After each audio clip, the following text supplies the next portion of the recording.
Welcome to the Heavyweight Debate, a show inside a boxing ring, inside a warehouse, somewhere in East London, where we will discuss the third fight between Tyson Fury and Deontay Wilder. We'll discuss the first fight. We'll discuss the second fight. But the main part of this show is all about the trilogy. Oh, and down he goes! It was over. Were you out? Yeah. The decision is a draw. Tonight, very simply, one of the biggest fights in British boxing history. I'm gonna make you go timber. This time, he really is gonna fight the Gypsy King, and I'm gonna take him out. Terrific shot from Fury. Wilder looking distinctly nonplussed. Oh, he's down! That's a good right hand again from Fury. And he's gone! It looks like Wilder is completely out of ideas already. That's a good right hand from Fury. What a performance of that. Desperation. Shot, there he's gone again. He's down again, is he? They've thrown the towel in. The fight's all over. I've witnessed a British boxing break right there. Tyson Fury is the heavyweight champion of the world. And to talk about the fights, the ones in the past and the ones in the future, I'm joined ringside here, or in each corner, by four heavyweights. Award-winning journalist and author, Dixon. One of the world's finest young trainers, Shane McGuigan, in the blue corner. In the red corner, just a couple of pounds above his fighting weight, John Fury. And in the neutral corner, although perhaps he won't be so neutral, we'll find out, Hall of Fame promoter, Frank Warren. Well, let's kick things off, and I'll kick things off with you, John, if I can. Yeah. It's the third fight coming up. Is it a relief or is it a nuisance? A bit of both, really, you know what I'm saying? But it's a fair fight. Both men's been inactive, you know. What I can see, I can't see, really, when we've been proudest AJ and we've got this. He's already beaten him twice. Last time he done it convincingly. You know, but there always are problems posed by heavyweights like Deontay Wilder with his power. But, you know, he's just another bump in the road. And Tyson will smooth him out the right way this time. He'll retire him this time, Tyson will. Just another bump in the road, Frank? Is it just another bump in the road? Look, anything can happen in heavyweight boxing. You know, especially when you think about someone like Wilder. He's the hardest, statistically, the hardest punching heavyweight in the last 30, 40 years. But I just think that Tyson has got his number. I hope so. He's got his number, and I think he can't afford to be complacent, and I'm sure he won't be. But you know, Tyson at his best is the best heavyweight in the world. He's the one that they've all got to beat, and I think Tyson's got very much got the beat in the Deontay Wilder. Shane, it's a long time since they fought, since either of them fought. February 22nd last year. It's a big break. You've trained fighters through lockdown. You've dealt with lockdown. You've got fighters ready for decently important fights post-lockdown. What are the big dangers as the two of them face as they go into this fight? What are the big dangers? Big danger for Tyson Fury is obviously he takes his eye off the ball, you know, that he's frustrated, that he wanted the AJ fight and it didn't come about, and now he's boxing a guy that everyone feels he beat twice. Once he beat it very convincingly. The first time was a very controversial decision, and that he doesn't get up for it, that he takes him lightly, takes his eye off the ball, and as Frank says, you know, one punch in the heavyweight division, especially with Deontay Wilder, can completely change a fight. So that's the big gamble for Tyson. But another gamble for Deontay Wilder is the fact that he's going in there off an absolute beating. He's going in there with his confidence right down, and he's spent his whole life knocking guys out. And his last two fights have been a mauling, and then the first one he got outboxed. So he's going in there with lack of confidence. But we'll see what kind of a character he has. Trish, you've been on the roller coaster here. You've been watching it. Two questions, two-parter. Answer either part. You take your choice. That's the way it is here today. Were you looking forward to the fight when it was meant to take place in late July of last year? Second part is, are you looking forward to this one? I'm looking forward to it more now than I think I was. And I think because of the pandemic, we were starved of a lot of action that we felt was right on the doorstep for us, involving those three guys, involving Joshua, involving Fury, and involving Wilder. So I think there's more of an appetite for it now because it's almost come out of nowhere, because we were heading towards Fury Joshua by all accounts. and we've wound up with this. And it's not a bad second place. Well, I tell you how much of a threat he poses. You won't give him $10 step-aside money. That says it all, don't it? It's all I'm going to give him is the beating of his life. Tyson will send him into retirement this time. He'll never box after this. He's going to get beat to pieces, smashed to pieces. That's the Fury. Badly. That's the Fury family message, trust me. That's Tyson's message. That's Tyson's message. Frank, let me ask you this. Going into the first fight, Los Angeles, 2018, it was a fight that came from nowhere, plucked from nowhere in Belfast that summer. Let's get it right, it was plucked from nowhere. It was the greatest magic trick ever performed in the boxing world, as far as I'm concerned. Going into that fight, going into the fight last year, how confident were you? Three-part question. And how confident are you in this fight? And is there any difference between your confidence levels? The first fight, I really did fancy him after 2 fights. Originally, Tyson was, as John well knows, he was going to have 4 warm-up fights quickly, one after the other. But the opportunity arose. They thought, Shelley Finkel, and who's the manager of Deontay, they thought that Tyson was there for the taking. And I genuinely felt that he would beat him. And even without the planned 4 fights? My only concern with Tyson was the weight and rounds under his belt that he was carrying. But, you know, he did it. He got robbed the first fight. He won that fight and he got robbed. And the second fight, I said at the time when we did the last similar thing here, I said he will knock him out. And the way to beat him is to go into the centre of the ring and just put him on his back foot. And he'll do the same time. He'll fight in the same this time. The only difference is the people that he had with him, Deontay Wilder, he's got rid of his trainer, who I thought done him a real favour in pulling him out in the last fight. Absolutely. That's Mark Breland. He's changed his whole team, and he's got Malik Scott now training him, who's, to my knowledge, has never trained any. I can't think of any boxer that he's trained. Good talker, though. But having said that, you know, he has been, one thing he has been doing, he's been in the gym constantly, training, and he's forced this fight to happen. So, in his mind, for all the excuses he came out of why he got beaten last time, in his mind he must still think he's got half a chance, but I can't see it. We'll talk more about the state of play at the moment and how their camps are going in a second. But Tris, let me ask you this. I'll come to you in a second, Shane. Let me ask you this, Tris. You probably watched the show we did from this very ring last November. It was freezing cold, but it was great. It was fiery. John and David Hay going at each other. It was absolutely brilliant. But I'm going to put it to you, Tris. I'm going to stand over here. These two thought before the second fight that Tyson Fury could walk through Wilder, take it to him, push him back and stop him. They were crazy, weren't they? Tell the truth. So the common consensus was that Tyson's best way to beat Wilder was to outbox him because he'd shown that he could do that in the first fight. So, but then everything changed, didn't it? Tyson went from Ben Davison to Kronk Sugar Hill, and he had this Kronk mentality, and everyone was saying that, you know, from the Detroit way, he's going to go out and stick it on Wilder. People didn't know. I think people thought Tyson was bluffing because you never know where you stand with Tyson. You never know what games he's going to play or what mind games he's going to play with someone.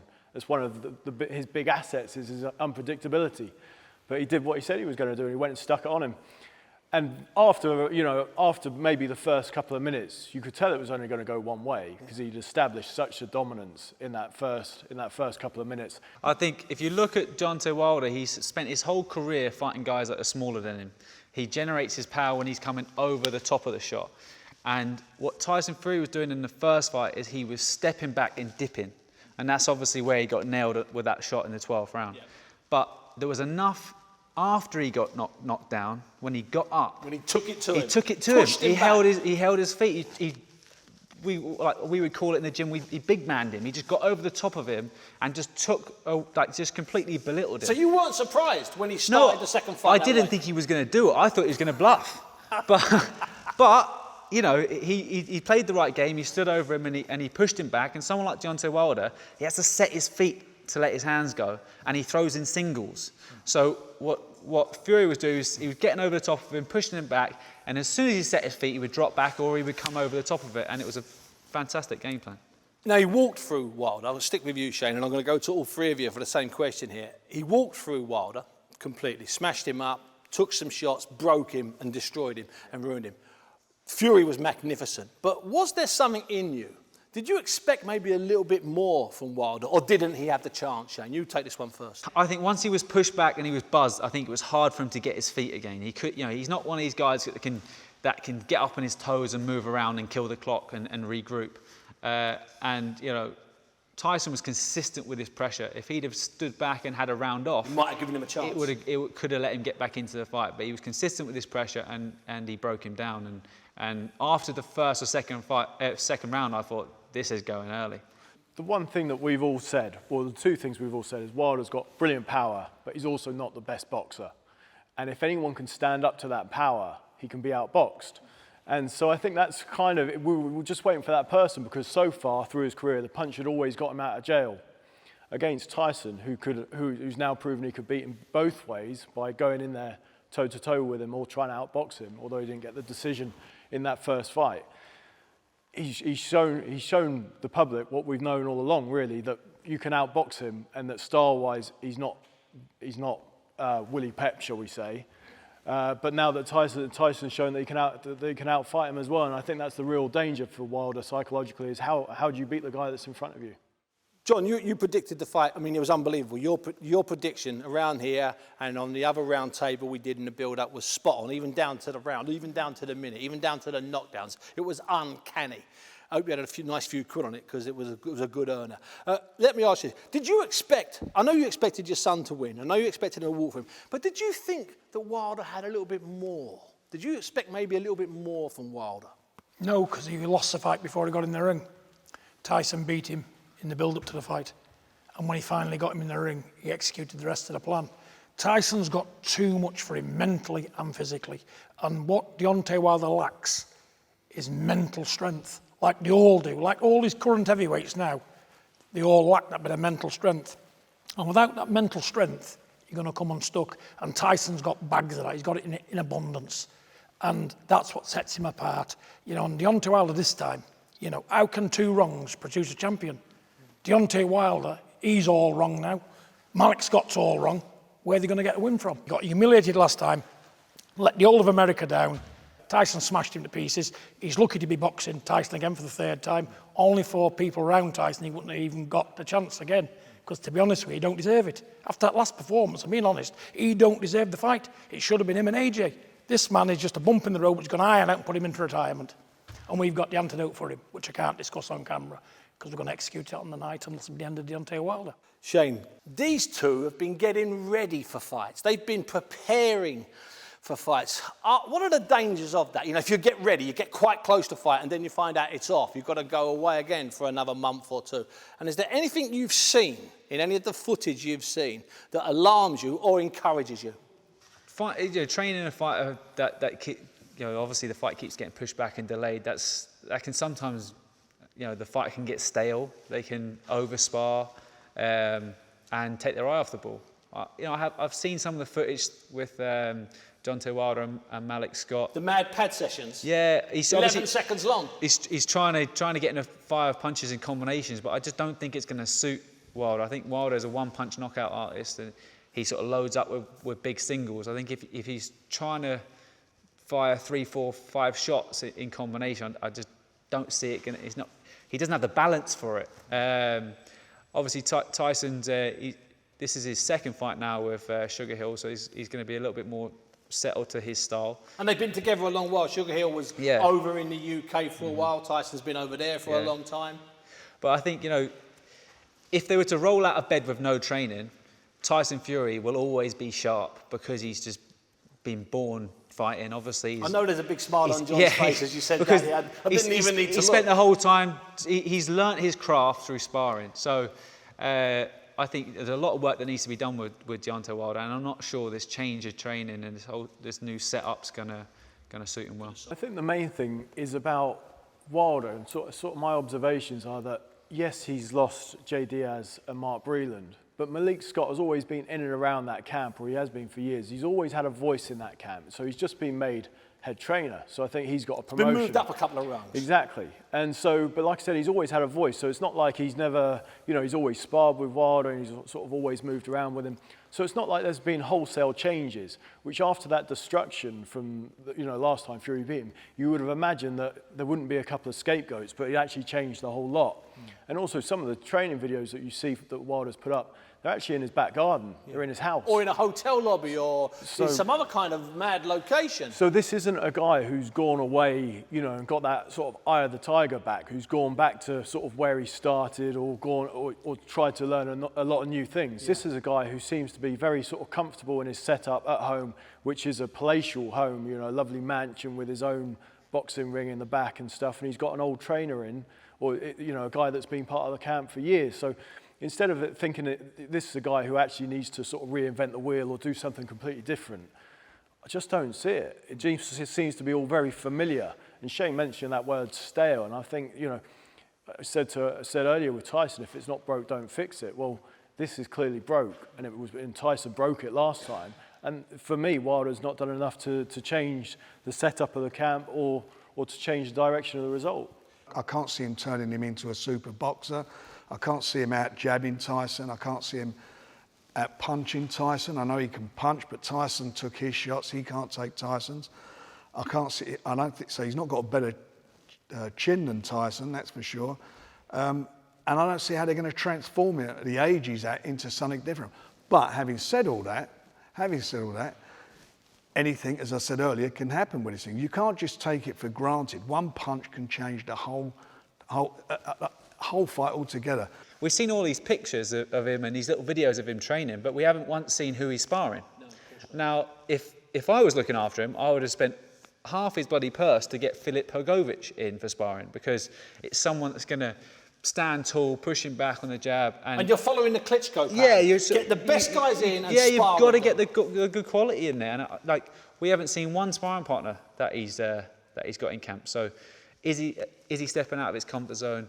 He might be training all the time. He might look physically in good shape, but where's he really pushing himself? And who's he bringing in to also, you know, put him under serious pressure? I don't think he can win the third fight, but I think he's going to give him better account of himself than he did in the second fight. I think he'll be probably sharper with his legs, throwing more punches early, you know, probably trying to maintain a bit of extra distance. You know, he's trying to always hit right hands to the head. He's always trying to headhunt with a guy like Tyson Fury. If I was working, I would try and shoot him right hands to the body. Go for a more compact zone rather than a tiny zone. Trying to drop shots in, but I think size, stature, confidence, and mental toughness is what's going to prevail, and also ability. I think Tyson is, you know, he can box and move, he can adapt, and I don't think Deontay Wilder can. But I do think it's going to be a more competitive fight, and I do think he's always got that one punch that, you know, you've got to be aware of. A more competitive fight, Trish. Will it be a more competitive fight, or will it be a very competitive fight? And could we see a shock? Are you seeing anything or hearing anything to suggest there might be a shock? I think it might be more competitive early on, even if Tyson goes out to try and dictate the way that he did last time. I think my only concern from Tyson's standpoint, and I don't know if John can say this, is how emotionally invested he was in the AJ fight happening.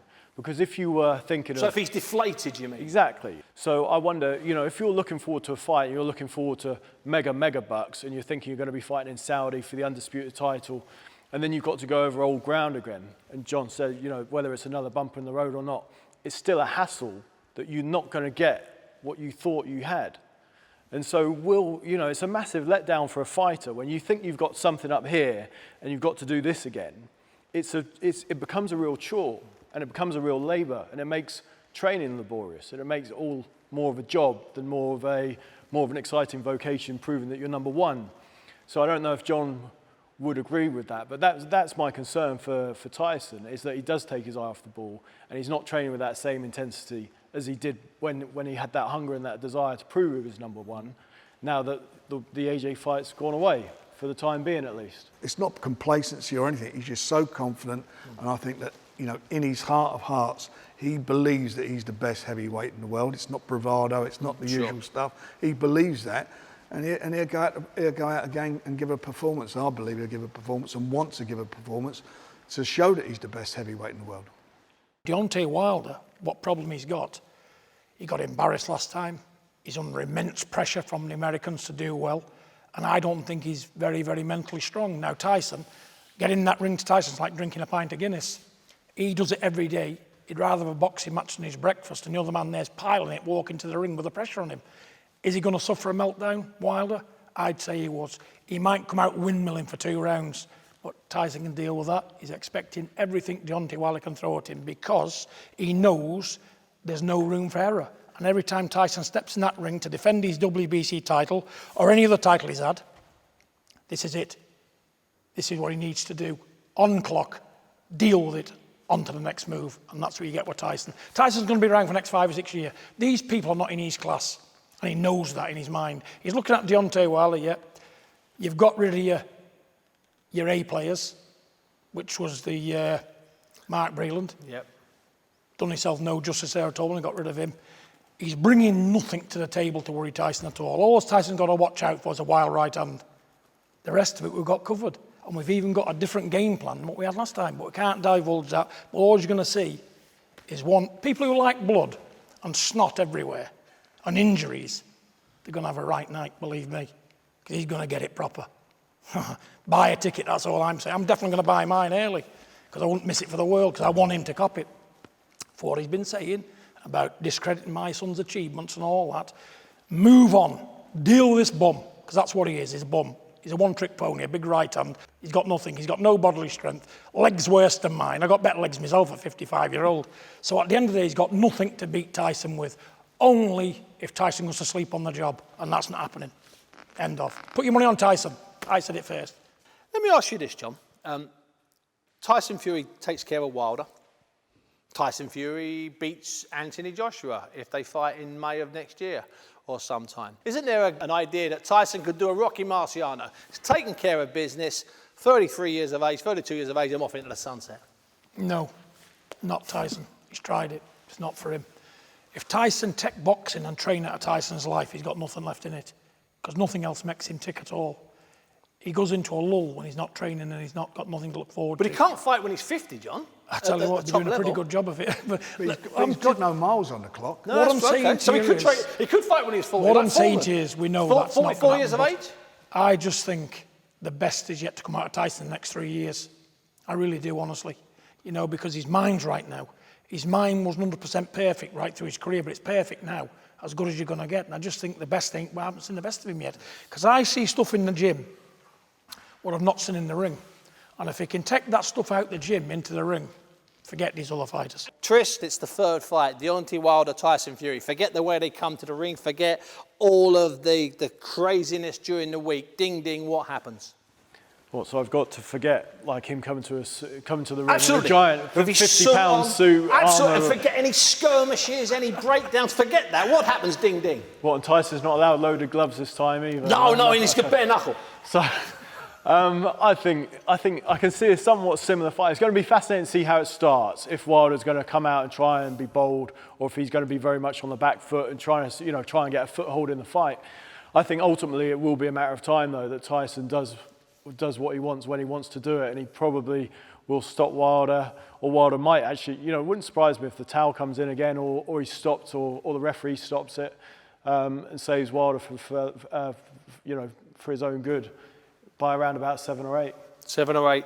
Shane, how does it go? First bell. I think it's going to be a much more competitive fight. Early on, I think Wilder will be a bit sharper, but to fight at that intensity, I think he's going to use too much energy and he won't be able to sustain it.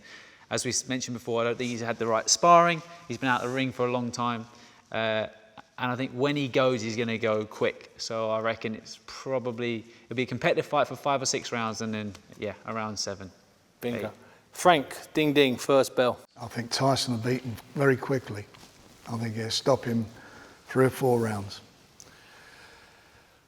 Big John, I'm not going to do the build-up, just tell me how it finishes. I'll tell you how it starts and finishes. He walks to the ring with a dry mouth, won't be able to swallow. He's in his corner, rubber legs set in. He's going to come out windmilling, make loads of mistakes and get took out.